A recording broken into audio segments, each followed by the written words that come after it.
बच्चों, आज हम अध्याय 3 में इसका सेकंड टॉपिक निषेचन यानी फर्टिलाइजेशन का अध्ययन करेंगे। आपने फर्स्ट टॉपिक पढ़ लिया था परागण, तत्पश्चात निषेचन संपन्न होता है। निषेचन नर तथा मादा युग्मक का संलयन निषेचन या फर्टिलाइजेशन कहलाता है। आपको याद दिला दूँ, नर युग्मक का निर्माण कहाँ हुआ था?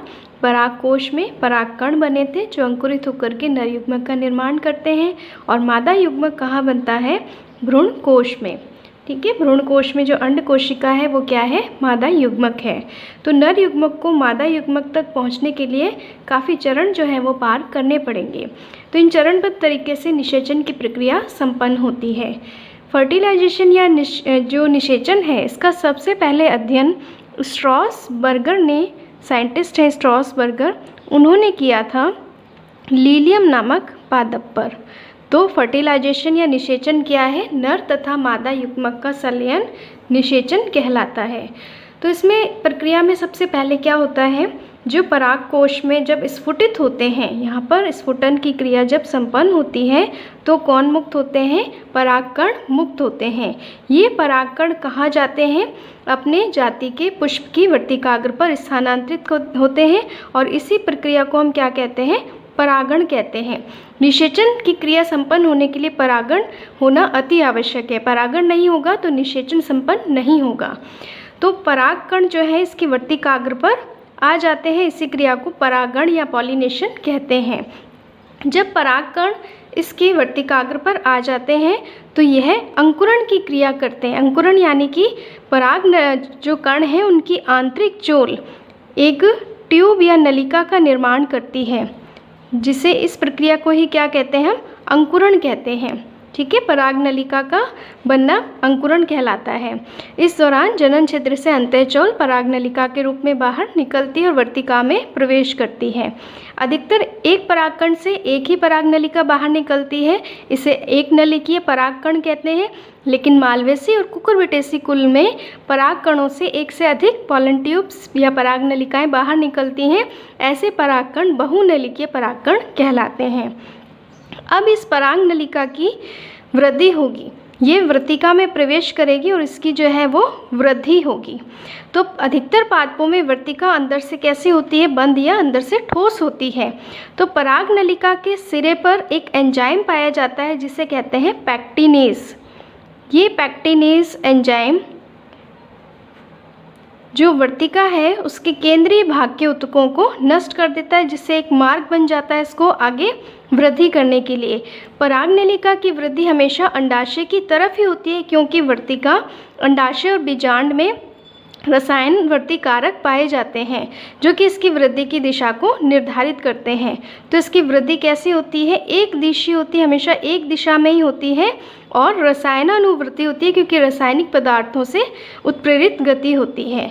पराग नलिका का बीजांड में प्रवेश अलग अलग प्रकार से होता है। 3 प्रकार से जो है बीजांड में प्रवेश करती है। तो आगे हम देखते हैं बीजांड में पराग नलिका का प्रवेश।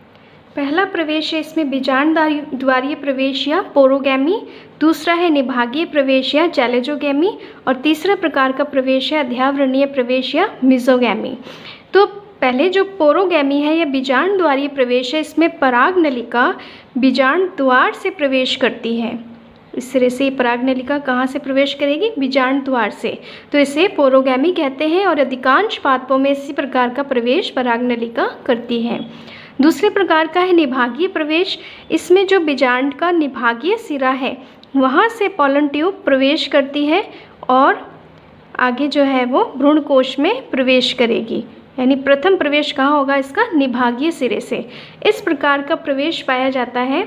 कैज़्यूराइना जो पादप होता है उसमें इस प्रकार का प्रवेश पाया जाता है। तीसरे प्रकार का प्रवेश है अध्यावरणीय प्रवेश या मिजोगैमी। इसमें पराग नलिका अध्यावरणों को भेदती हुई भ्रूण कोश में यह प्रवेश करती है। तो इस प्रकार के प्रवेश को कहते हैं मिजोगैमी और यह पाया जाता है कुकुरबिटा में। तो 3 प्रकार से बीजांड में पराग नलिका का प्रवेश होता है। पराग नलिका यह वृद्धि करते हुए, क्योंकि पराग नलिका में कौन रहते हैं? नर युग्मक रहते हैं। तो ये आगे जो है ये वृद्धि करती रहती है और कहाँ पहुँचती है अंत में, यह है भ्रूण कोश में। तो अधिकांश रूप से पराग नलिका बीजांड द्वारा प्रवेशी करती है और अपने साथ नर युग्मकों को जो है अपने साथ लेकर के चलती है। तो आगे इसका प्रवेश होता है भ्रूण कोश में। भ्रूण कोश में ये 3 मार्गों से प्रवेश करती है। एक तो अंड कोशिका और सहायक कोशिकाओं के मध्य से, दूसरा पराग कोश की भित्ति और सहायक कोशिकाओं के मध्य से, और तीसरे प्रकार का होता है किसी एक सहायक कोशिकाओं को भेदते हुए।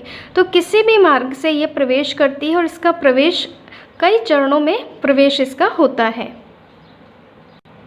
भ्रूण कोश की आपको संरचना में याद दिला दूं कि इसमें बीजांड द्वारीय सिरे की तरफ मध्य में अंड उपकरण पाया जाता है। अंड उपकरण में मध्य में अंड कोशिका होती है और पार्श्व में सहायक कोशिकाएं होती हैं, और जो निभागीय सिरा है उस पर 3 प्रतिमुखी कोशिकाएं पाई जाती हैं और केंद्र में ध्रुवीय कोशिका या द्वितीयक केंद्रक पाया जाता है। तो इस भ्रूण कोश में या एम्ब्रियो सैक में जो है पराग नलिका प्रवेश करती है, क्योंकि अंड युग्मक जो है वो इसी भ्रूण कोश में स्थित है। तो जब पराग नलिका इसमें प्रवेश करती है तो पराग नलिका के प्रवेश करने से पूर्व ही दोनों सहायक कोशिकाओं में से कोई एक सहायक कोशिका नष्ट होने लगती है। पराग नलिका प्राय दोनों सहायक कोशिकाओं के बीच में से प्रवेश करती है, और यह प्रवेश जो है सहायक कोशिकाओं में उंगलीनुमा प्रवर्ध पाए जाते हैं, जिन्हें कहते हैं अंड समुच्चय या फिलीफॉर्म अपरेटस। तंतुनुमा जो है वो तंतु रूपी समुच्चय कहा जाता है, फिलीफॉर्म अपरेटस।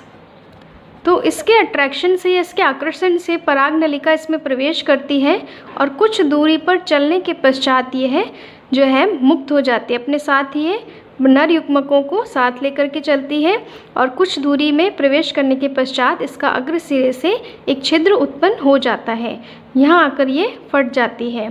तो इसके नर युग्मक जो हैं दोनों पृथक हो जाते हैं पराग नलिका से।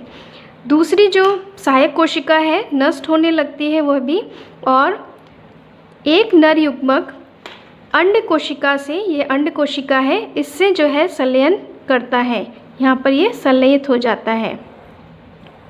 ये पराग नलिका है जो कि स्फुटित हो चुकी है। दूसरा जो नर युग्मक है यह गति करता हुआ द्वितीय केंद्रक या ध्रुवीय कोशिका के पास पहुँचता है।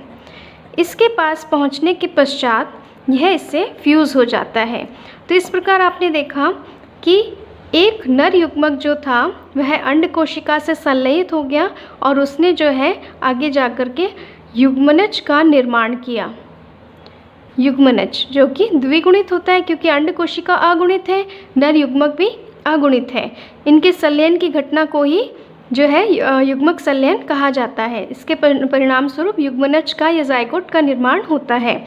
जो दूसरा नर युग्मक है वह द्वितीयक केंद्रक से फ्यूज़ हो जाता है, क्योंकि द्वितीयक केंद्रक में कितने केंद्रक हैं, 2 केंद्रक हैं और नर युग्मक 1 है।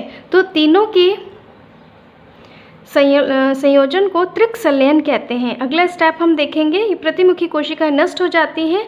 अगला स्टेप हम देखेंगे द्विनिषेचन या त्रिक संलयन क्या है।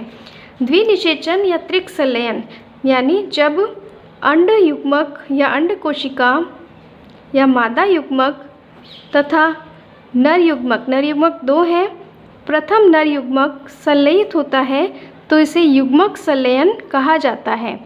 युग्मक संलयन या इसे सत्य निषेचन भी कहते हैं, प्रथम निषेचन भी कहा जाता है।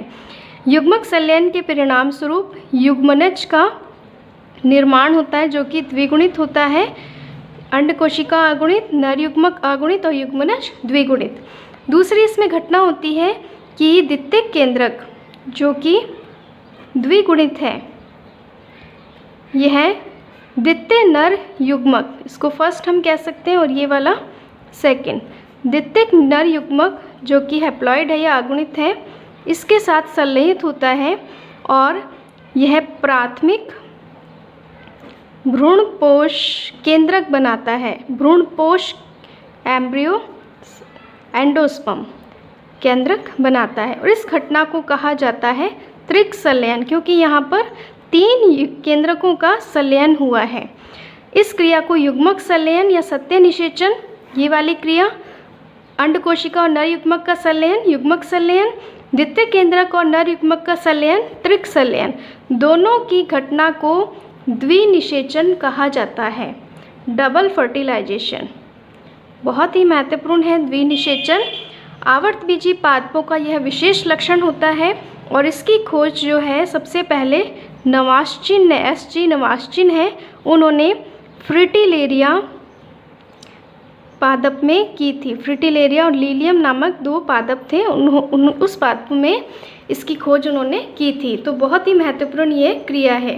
भ्रूणकोश का निर्माण होता है, यह प्राथमिक भ्रूणपोष केंद्रक आगे चल करके भ्रूणपोष त्रिगुणित भ्रूणपोष का निर्माण करता है, क्योंकि 3 युग्मकों के संलयन से हुआ इसलिए त्रिगुणित होता है ये। और अंड कोशिका और नर युग्मक से जाइगोट बनता है जो आगे जाकर के भ्रूण बनाएगा और भ्रूण आगे जाकर के बीज में विकसित होगा। द्विनिषेचन की घटना बहुत ही महत्वपूर्ण होती है, क्योंकि इसी के कारण ही आगे जाकर के बीज बनता है और बीज से नए पादप का निर्माण होता है।